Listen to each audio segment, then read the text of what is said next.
शुभ सकाळ सांगमाने सकाळ सकाळ उठी मु खाई देइथिली इडली आ सांबर। आज थिला मो छुट्टी कारण स्कूल रे खेल चलता मु भाग नहीं नथिली। तापरे मो माँ जालिला चुली रे निया आ इना पर्यंत भी कुहुड़ी छाड़ीनी। मो बापा करुछंती बाड़ी रे काम से तांकर डेली करंती। देखंतु कुहुड़ी जम्मा भी छाड़ीनी इना पर्यंत को आशा अछि। तापर मु गली साई को आनिबा पई ए देखंतु केमती आसुची कुआडू डेई डेई। तापर मुझे बेसर बाटी दी कारण आज लाइन ना एनाउंस करथिला किंतु हमको आमे जान नथिलु। मुझे बेसर बाटी देली माँ रोषे रे साहाय्य कली कारण नानी जाइथिला तार एग्जाम बापा जाइथिले काम रे तो मो माँ को ये हेल्प करुथिली।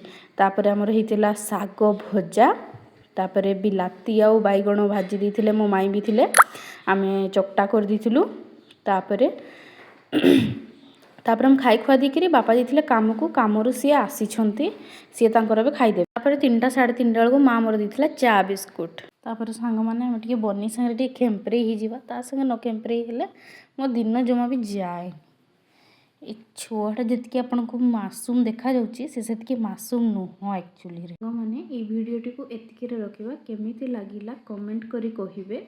रहिली जय जगन्नाथ।